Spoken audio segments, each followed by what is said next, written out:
George Washington. You know, the name itself feels like a monument, right? But behind the myth of the victorious general and the first president, there's a much more complicated, contradictory, and honestly, a much more fascinating man. So let's peel back the layers of the legend to understand the real person who shaped a nation. And this slide really gets to the heart of the paradox. On one hand, you have the myth, the flawless general, the father of a nation, the symbol of liberty. But on the other hand, you have the man, a person who made nearly fatal mistakes, who longed for a family he never had, and who fought for freedom while owning hundreds of human beings. That's the tension we're going to dig into.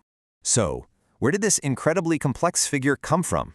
It all starts not in some grand capital, but out on the rough, dangerous frontier, where Washington's ambition was first tested and where he got his first taste of failure. Washington was born into Virginia's plantation aristocracy, but his early life was really marked by loss. First his father, then his beloved older brother Lawrence.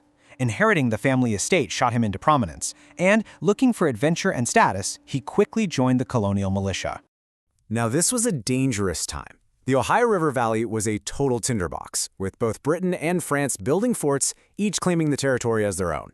And a very young, very ambitious Major Washington was sent right into the middle of it all. What happened next was, well, a complete disaster. With his commanding officer dead in an accident, the inexperienced Washington was suddenly in charge. He led a surprise attack on a small French detachment, an encounter the French insisted was a peaceful diplomatic mission. That single skirmish became one of the sparks that ignited a world war. And not long after, Washington himself was surrounded, defeated, and forced into a humiliating surrender.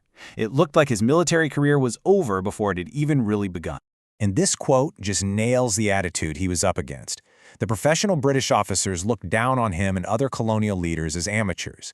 This feeling of being disrespected, of being looked down on, it stuck with Washington. And it's an attitude the British would come to deeply regret. Okay, let's fast forward to the American Revolution and see how this all plays out. Because Washington's leadership wasn't about being invincible. No way. It was about an incredible resilience, a knack for snatching victory from the jaws of absolute defeat, time and time again. By 1775, Washington was the most famous soldier in the colonies. So when the Second Continental Congress created an army, the choice for its leader was pretty much a no-brainer. Washington was now in command of the entire rebellion. But his command kicked off with another disaster. In New York, the British Army absolutely crushed his forces. The Continental Army fled in a panic, and Washington himself was nearly captured. New York fell, the revolution was on the brink of collapse, and morale was at rock bottom. But this is where Washington's resilience becomes the stuff of legend. In the dead of winter, when armies just didn't fight, he did the unthinkable.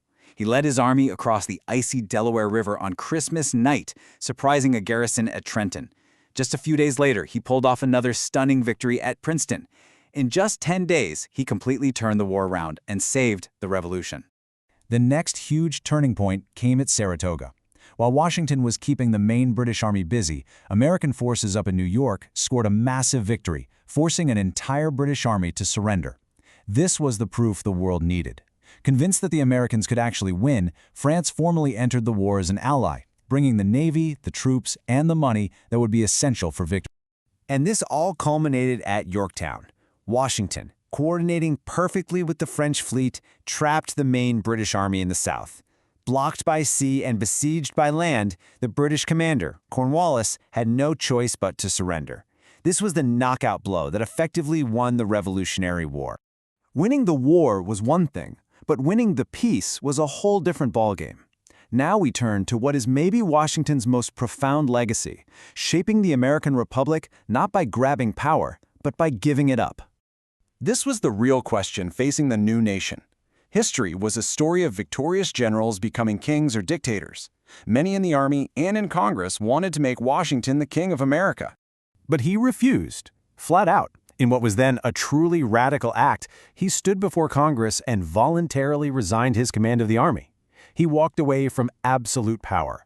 That single act set the United States on the path of a republic, not a monarchy. As the first president, literally everything he did set a precedent. He insisted on the simple Republican title Mr. President, not Your Excellency. He created the cabinet system of advisors. He constantly played referee between the clashing personalities in his government. And, crucially, he established the idea that a leader should serve for a limited time and then step aside. And his cabinet was a battlefield of ideas. You had Alexander Hamilton pushing for a strong central government and a commercial industrial future. And on the other side, you had Thomas Jefferson championing a decentralized agrarian republic.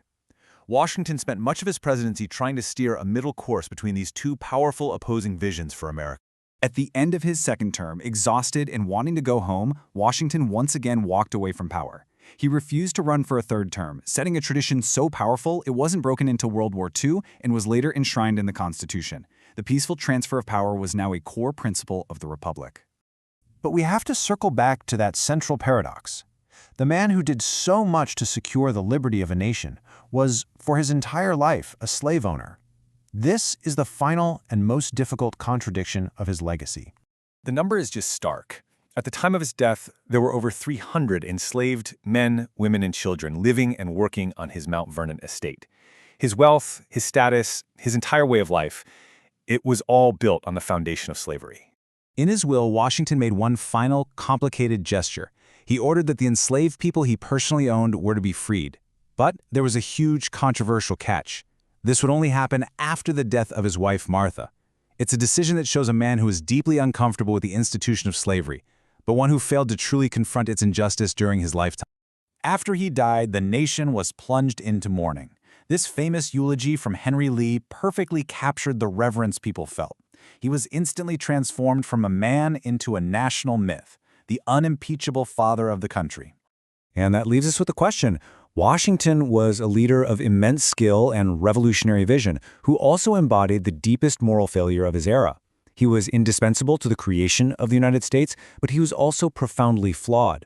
So the question for us is, how do we remember a hero who was so deeply and so humanly imperfect?